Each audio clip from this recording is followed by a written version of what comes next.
नमस्ते। ओवरव्यू में आपका स्वागत है। आज हमेशा की तरह 3 विषय। क्यों हो रही है डीजीपी कॉन्फ्रेंस लखनऊ में? दूसरी बात, क्या कश्मीर में आतंकवाद 2 साल में ख़त्म हो जाएगा?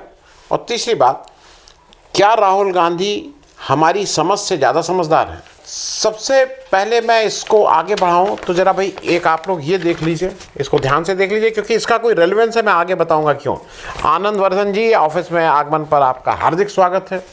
ये आज जब मैं ऑफिस आया तो मेरे जो सहायक हैं, ऑफिस के सहायक ऋषु जी, वो बाहर लेके इसके खड़े थे। प्ले कार्ड ठीक से नहीं लगाए थे तो मैंने उनसे कहा प्ले कार्ड आप उसके लिए गोंद लानी पड़ेगी। उन्होंने कहा दफ्ती नहीं है। तो देखा कहीं अगल बगल से कुछ इधर उधर जुगाड़ करके कल से वो प्ले कार्ड लेके खड़े होंगे।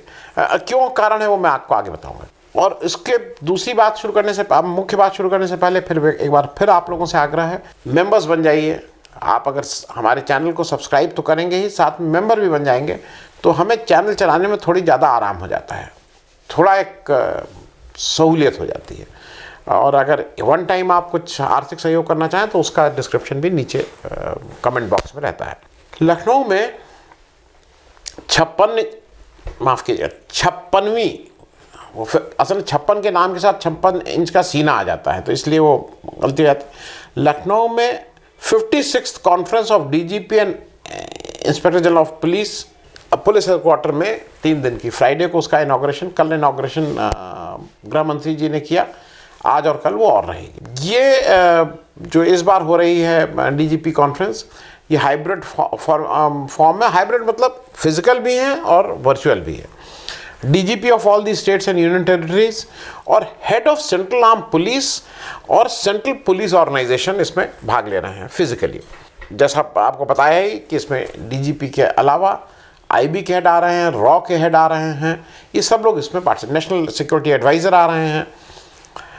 अब इसमें जो डिस्कशन होगा और जो डिस्कशन के विषय हैं वो 4-5 हैं, लेकिन 2 विषय मुझे लगे। एक तो उसमें लेफ्ट विंग एक्सट्रीमिज़म बिल्कुल होना चाहिए। लेफ्ट विंग एक्सट्रीमिज़म, माओवादी और नक्सलवादी इसी से पनपते हैं।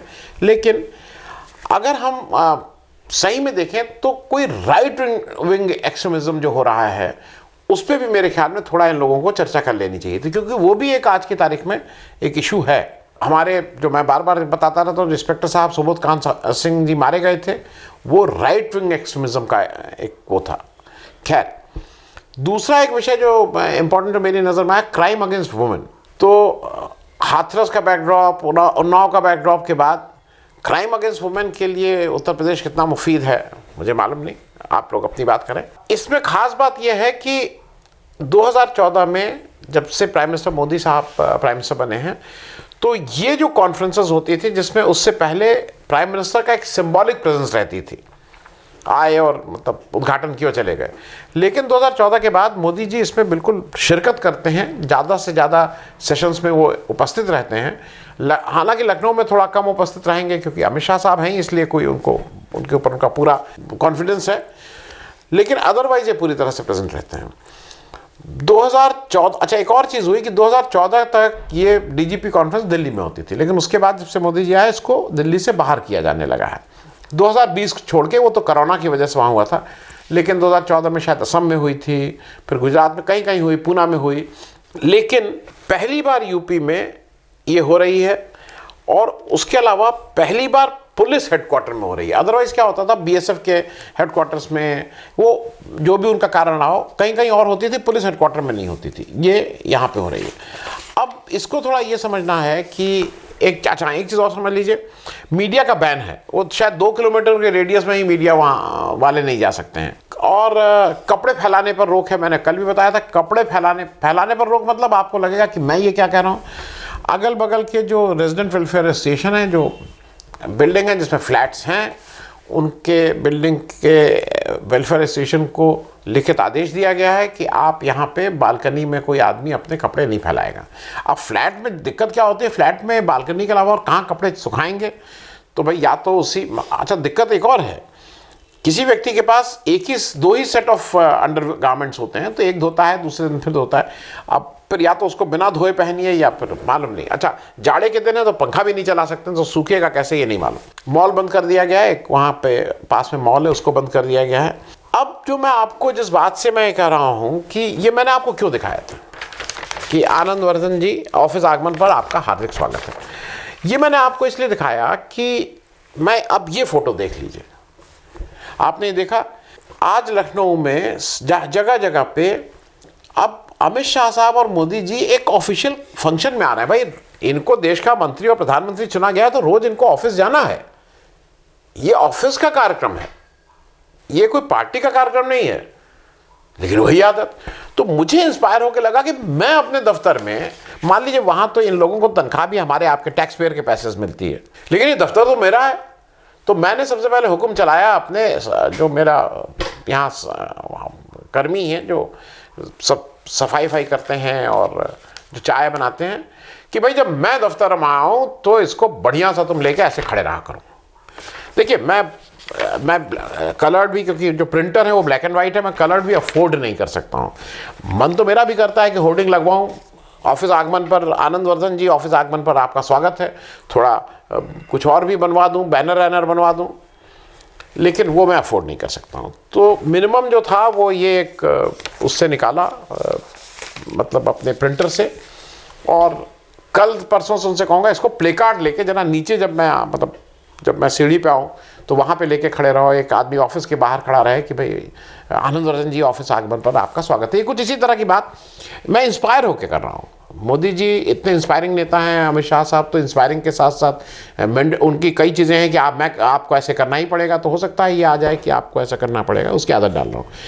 एक ज़रूरी बात यह है कि ये कॉन्फ्रेंस यूपी में क्यों हो रही है, क्या इलेक्शन को ध्यान में रखकर, क्योंकि ये जो मोदी जी और अमित शाह साहब हैं, इनका जो भी कदम है वो इलेक्शन ही को रख के होता है। कल किसान बिल भी जो वापस हुआ वो इलेक्शन के मद्देनजर हुआ है, तो क्या इसकी वजह से है?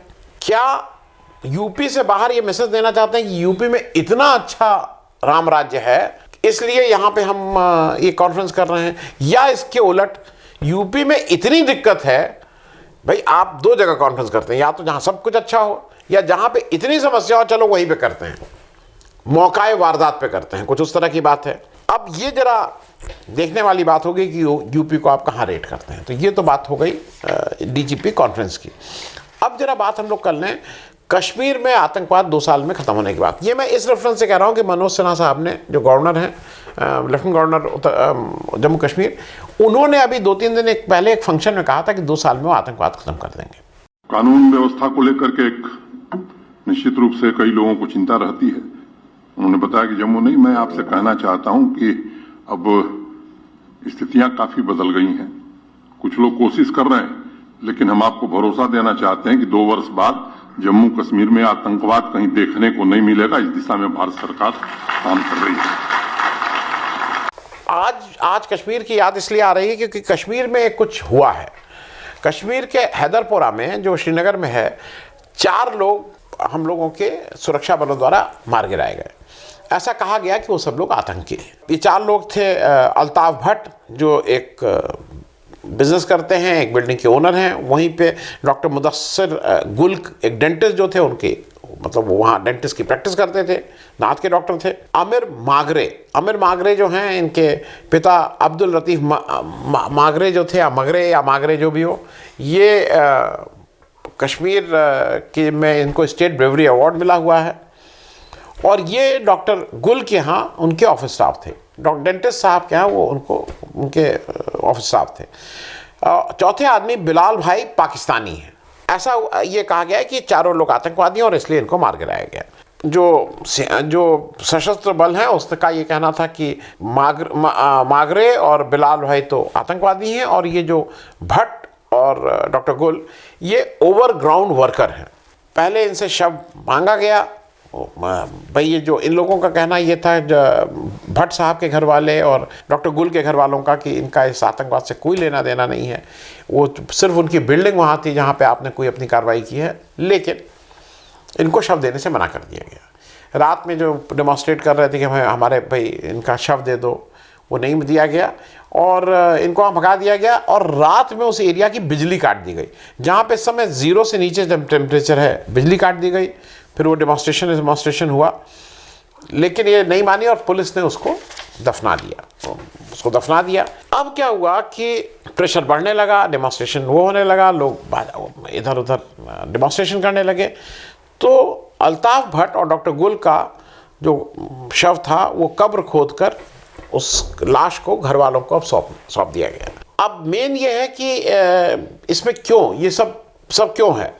दिक्कत यह है कि जो भट्ट साहब के और डॉक्टर गुल के घर वाले थे वो स्वयं उसको दफन करना चाहते थे अपने रीति रिवाज के अनुसार। ये इंपॉर्टेंट ये था कि कोविड के समय से कश्मीर में एक ये ऑर्डर हो गया था कि हम कोई अगर इस तरह की मुठभेड़ में कोई मारा जाता है तो हम शव नहीं देंगे। एडमिनिस्ट्रेशन को ये लगता था कि वो शव देने से वहाँ बड़ा डेमोन्स्ट्रेशन हो सकता है, लोग वहाँ जाके कुछ ना कुछ सरकार के खिलाफ नारेबाजी कर सकते हैं इत्यादि इत्यादि। उसको रोकने के लिए इस तरह का एक अनरिटन टाइप वो हो गया था कि शव नहीं दिया जा रहा था।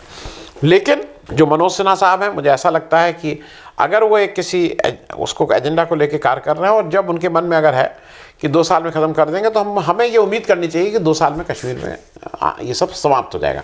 अभी हालत ठीक नहीं है, अभी आपने 370 जब लगाया था उससे ख़राब हालत है। लेकिन मनोज सिन्हा को मैं इसलिए उनकी बात पे थोड़ा विश्वास इसलिए किया जा सकता है, एक तो स्टूडेंट पॉलिटिक्स से आ रहे हैं, तो स्टूडेंट पॉलिटिक्स से जो आता है वो मतलब वो ऐसा नहीं हो सकता है कि वो कुछ कहे। अब जैसे कल प्रधानमंत्री जी ने किसान बिल की बात कही, पूरा देश मतलब किसान नेता कह रहे हैं कि हमें विश्वास ही नहीं इनके ऊपर, तो जब तक बिल सही में पार्लियामेंट से नहीं आया हमने। लेकिन मनोज सिन्हा चूंकि स्टूडेंट पॉलिटिक्स से आ रहे हैं तो उनके ऊपर विश्वास किया जा सकता है। पढ़े लिखे हैं, मतलब बीटेक एमटेक हैं, पढ़े लिखे हैं और उनके क्लास फेलो हैं। वो उस तरह के नहीं है कि उनकी डिग्री उन्होंने अकेले ले ली, ना कोई क्लास फेलो ना कोई। वो चाय पीते हुए भी लंका में देखे जा चुके हैं, बेचते तो नहीं थे लेकिन लंका के गेट पे जो वहाँ का है वो चाय पीते हुए भी देखे गए हैं। स्टूडेंट यूनियन के अध्यक्ष तो रहे लेकिन पीते हुए देखे गए हैं, बेचते हुए नहीं। तो उनके कुछ एक्टिविटी के इस समय चश्मदीद गवाह लोग हैं, चाहे वो स्टूडेंट पॉलिटिक्स के रहे हों चाहे वो उनकी पढ़ाई के दौरान के रहे हों। अब तीसरी, और इसलिए मुझे उम्मीद है कि मनोज सिन्हा जो कह रहे हैं उसको डिलीवर करने की कम से कम एक ईमानदार कोशिश करेंगे। तीसरी बात, क्या राहुल गांधी हमारी समझ से ज़्यादा समझदार हैं? ये मैं इस रेफरेंस से कह रहा हूं कि मैं 3 सिर्फ इनके रिमार्क को बोल रहा हूं। राहुल गांधी ने एक पहला स्टेटमेंट था, मार्क माई वर्ड, सुन लीजिए। दूसरा स्टेटमेंट था जब उन्होंने कोविड आया था तब उन्होंने कहा था कि ये सुनामी आ रही है, सब लोगों ने हंसी उड़ाई थी उनकी कि क्या नासमझी की बातें कर रहे हैं। और तीसरा, पार्लियामेंट में अभी कुछ दिन पहले ही उन्होंने जोर जोर से कहा था कि ये किसान आंदोलन नहीं है, ये देश का आंदोलन है, सिर्फ किसान रास्ता दिखाने का काम कर रहा है। और शायद ये तीनों चीजें होती हुई दिखी। I am very, very proud of what the farmers are doing, and I fully support the farmers, and I will continue to stand with them. I raised their issue in a yatra in Punjab, and we will continue to do it. Mark my words, take it from me. These laws, the government will be forced to take them back. Remember what I said. Thank you. Economic devastation that is coming. Right? I'm saying it again and again and again. Nobody is listening to me. I am sorry to say, our people are going to go through unimaginable pain in the next 6 months. Do you think the measures which are being announced by the government are enough? measures announced by the government are enough? Hindi में जानेंगे. एक minute पूछने दो यार. Okay, Hindi में बोल दीजिए. देखिए, मैं पहले से कह रहा हूं कि आर्थिक सुनामी आने वाली है. कोविड से पहले मैं कह रहा था और अब मैं कह रहा हूं कि 100% आर्थिक सुनामी आ रही है. और मैं सरकार से कह रहा हूं, हर रोज कह रहा हूं कि आप प्रिपरेशन करना शुरू कर दीजिए. सरकार कोई प्रिपरेशन नहीं कर रही है, बस मतलब वही यहां पे मतलब वही अपने मतलब उल्टी सीधी बातें करते रहते हैं. मगर जो फंडामेंटल प्रिपरेशन करनी है हिंदुस्तान को डिफेंड करने के लिए, प्रोटेक्ट करने के लिए, जो राष्ट्रवाद की बात होती है वो नहीं हो रहा है. और मैं दुख से कह रहा हूं कि यहाँ पे ऐसा इकोनॉमिक झटका पड़ने वाला है कि करोड़ों लोगों को नुकसान होगा, दुख पहुंचेगा करोड़ों लोगों को, मगर कोई सुन नहीं रहा है. Moody's rating मगर ये मत समझिए कि ये किसानों का आंदोलन है. ये किसानों का आंदोलन नहीं है. आपको बात अभी समझ नहीं आई है. ये देश का आंदोलन है और ये किसान सिर्फ रास्ता दिखा रहा है, किसान अंधेरे में टॉर्च दिखा रहा है और एक आवाज से ये पूरा देश उठने वाला है।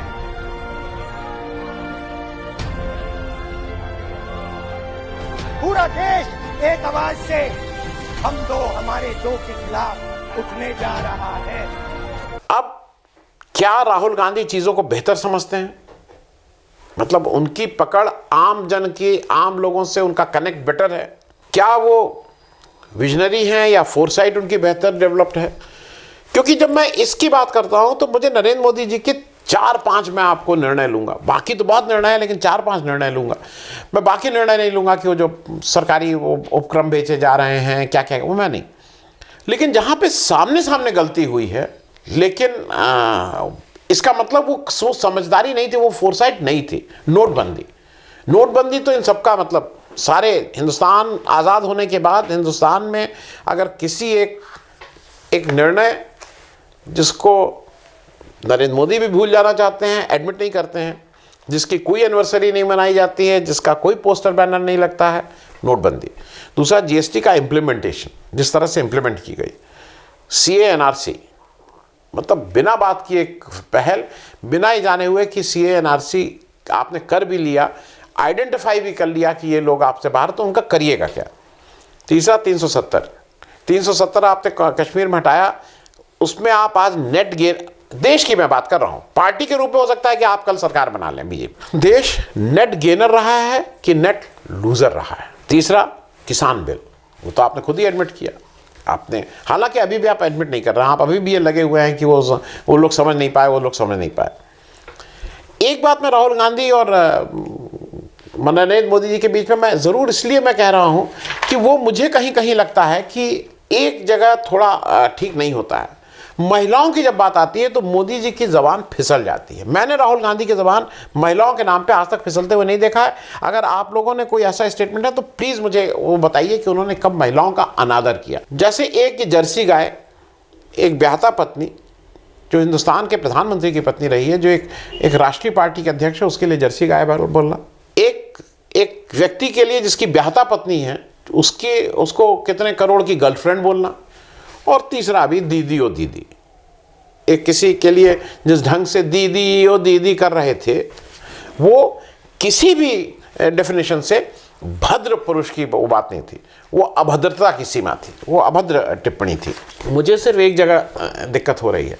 राहुल गांधी जी मान लीजिए सुनामी कहते रहे हैं, वो उनका ठीक हो गया, किसानों की बात ठीक हो गई, लेकिन कहीं राफेल की बात वो चीख चीख के कह रहे हैं, 2-3 साल से कह रहे हैं। राफेल में जैसे अभी बातें डेवलपमेंट हो भी रहे हैं, कहीं वो सच निकल आया तो देश के बहुत से राजनेताओं और देश के बहुत से उद्योगपतियों को समस्या ज़रूर होगी। धन्यवाद। अगर आपको दी पब्लिक के कार्यक्रम पसंद आते हैं तो इन्हें लाइक करें। अगर आप इस वीडियो को YouTube पर देख रहे हैं तो चैनल को सब्सक्राइब करें, और अगर आप इसे Facebook पर देख रहे हैं तो दी पब्लिक के पेज को लाइक करें। अगर आप चाहते हैं कि हम निष्पक्ष पत्रकारिता को जारी रखते हुए आपसे जुड़े मुद्दों पर सवाल उठाते रहें तो हमें सहयोग करें। आपका छोटा से छोटा सहयोग भी इस मुहिम को जारी रखने में हमें ताकत देगा। डोनेट करने के लिए डिटेल्स जो हैं वो डिस्क्रिप्शन बॉक्स में दी गई हैं। धन्यवाद।